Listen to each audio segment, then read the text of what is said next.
اللهم صل على محمد وعلى محمد.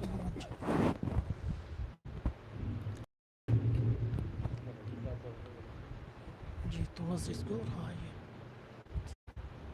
صحیح تھینک یو جی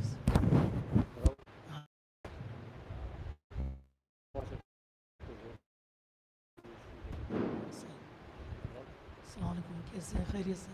تھوڑا پانی لیتے آئیے.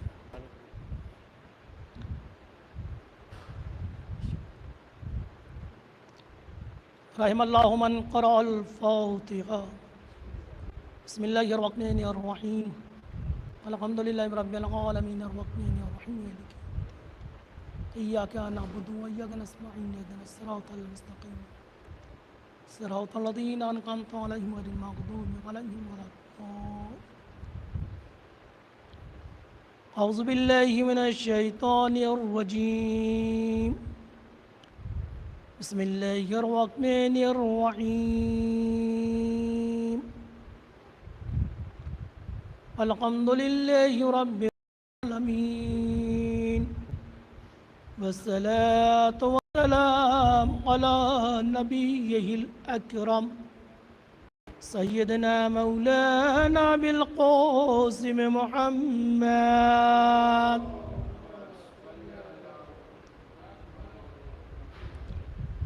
وعليه الطيبين الطاهرين المعصومين المنتخبين المنتجبين المنتسبين المقتدين والراسخين في علم الأولين والآخرين ولعنة الله على أعدائهم أجمعين من هذه الساعة إلى يوم القيامة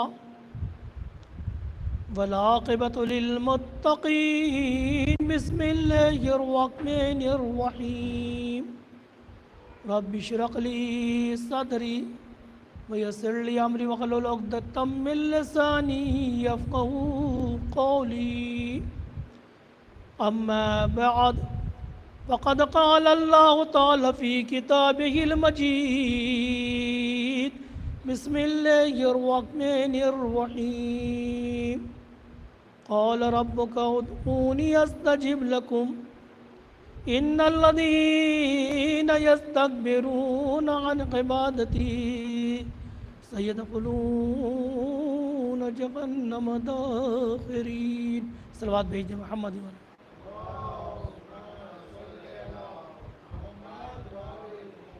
معزز سامعین کرام صلوات بھیج دیں محمد و علیہ وسلم.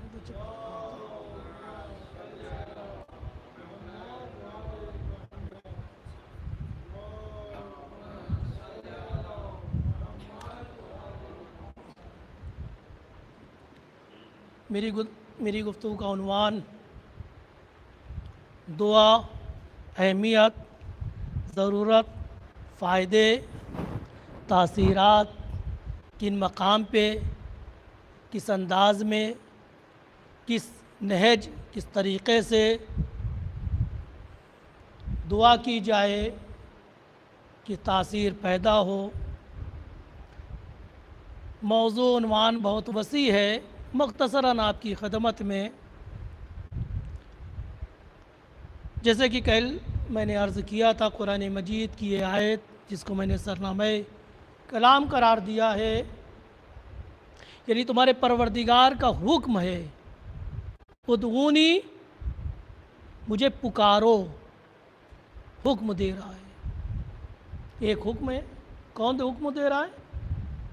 جو خالق ہے، مالک ہے، پروردگار ہے، جس کی بارگاہ سے ہم آئے ہیں اور جس کی بارگاہ میں پلٹ کے جائیں گے. استجب لکم، اور مطمئن رہو، تم پکارو گے تو قبول ہم کریں گے. یہ وعدہ ہے. وعدہ کرنے والا کون ہے؟ علی کل شیء قدیر، ہر چیز پہ قدرت رکھنے والا. تو ایک حکم ہے، ایک وعدہ ہے، اور ایک خبر دی جا رہی ہے.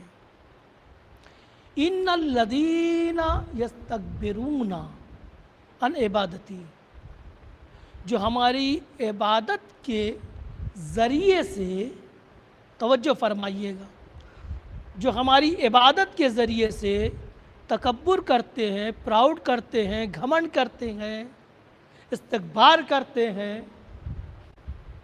اپنے کو بڑا سمجھتے ہیں، وہ جہنم میں ڈال دیے جائیں گے۔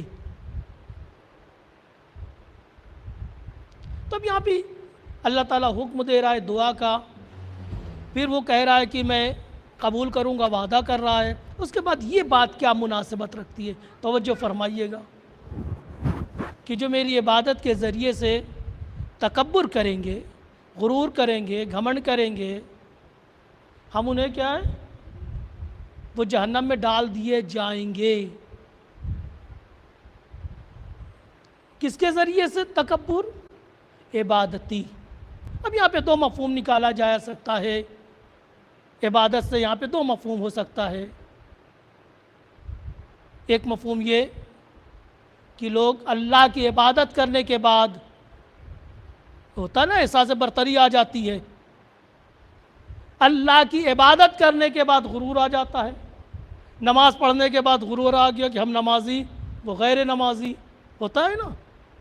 ماتم کرنے کے بعد غرور آ جاتا ہے، ہم ماتم والے ہیں، یہ ماتم والے نہیں ہیں، ہم حسینی ہیں، یہ حسینی۔ مجلس میں شریک ہونے کے بعد غرور آنے لگتا ہے، احساس برتری آنے لگتی ہے کہ ہم نے بیوی فاطمہ کا حق ادا کر دیا، اس نے حق ادا نہیں کیا۔ ایسے آتا ہے نا۔ روزہ رکھنے کے بعد روزہ دار غیر روزہ دار کو پست نظر سے دیکھتا ہے، کھا رہا ہے، بدبخت ذلیل، میں بلند ہوں، ہے نا۔ ایک احساس آتا ہے، البتہ سارے لوگوں میں نہیں آتا۔ بعض لوگوں میں عبادت کے ذریعے سے یہ تکبر آتا ہے۔ تو ایک مفہوم یہ ہے، نماز پڑھی تکبر آنے لگا کہ میں نمازی ہوں، میں اللہ سے نزدیک ہوں، روزہ رکھا تکبر آیا۔ تو اگر یہ مفہوم مراد ہے تو بھی ذلیل ترین، یہ پست ترین مفہوم ہے، یعنی اللہ کو پسند نہیں ہے، گوارا نہیں ہے کہ کوئی ہماری عبادت کرنے کے بعد اپنے آپ میں احساس برتری کرے کہ جو میرا مقام ہے وہ کسی کا نہیں ہے۔ نماز پڑھی ہے، احسان نہیں کیا ہے، اگر احسان کیا ہے تو اپنی ذات پہ کیا ہے، کسی کی ذات پہ احسان نہیں کیا ہے۔ اگر روزہ رکھا ہے تو احسان نہیں کیا ہے، اگر احسان ہے تو اپنی ذات پہ احسان ہے۔ مولانا صاحب روزہ رکھے، کس پر احسان کیا؟ اپنے اوپر احسان کیا گیا۔ نماز پڑھتے ہیں مولانا صاحب، بہت اچھے ہیں، نماز پڑھتے ہیں، احسان کرتے ہیں کیا؟ فلاں صاحب قرآن پڑھتے ہیں، صاحب بہت اچھے ہیں، احسان کرتے ہیں کیا؟ اگر احسان کرتے ہیں تو اپنے اوپر احسان کرتے، کسی پر احسان نہیں کرتے۔ ایک صلوات بھیج دیں محمد۔ تو ان الذین یستکبرون عن عبادتی، یہ مفہوم تو یہ ہے، ایک مفہوم یہ نکل رہا ہے کہ نماز پڑھنے کے بعد جو لوگ، یعنی عبادت کرنے کے بعد جن میں استکبار پیدا ہو جاتا ہے، غرور تکبر پیدا ہو جاتا ہے، احساس برتری پیدا ہو جاتی ہے عبادت کرنے کے بعد، وہ جہنم میں ڈال دیے جائیں گے۔ لہٰذا دوستوں، مجھے کہنے کی اجازت دیجیے، نماز پڑھیے، اللہ کا حکم ہے، کبھی احساس برتری نہ آنے دیجیے گا۔ روزہ رکھیے، اللہ کا حکم ہے، کبھی احساس برتری نہ لائیے گا۔ ہاں دیکھیے گا، بہت سے سماج میں مل جائیں گے، آپ کے سماج میں بھی بہت سے ایسے ہیں، بغیر کسی عذر شرعی، بغیر کسی ریزن کے روزہ نہیں رکھتے۔ آپ سمجھا سکتے ہیں تو سمجھائیے،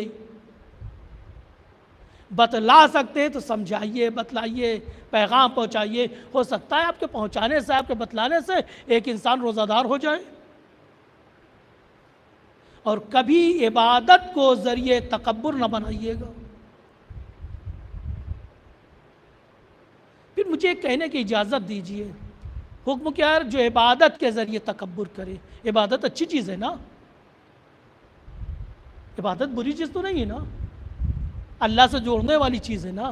حکم پروردگار پہ نماز عبادت ہے، حکم پروردگار سے اللہ کی بارگاہ میں آئے۔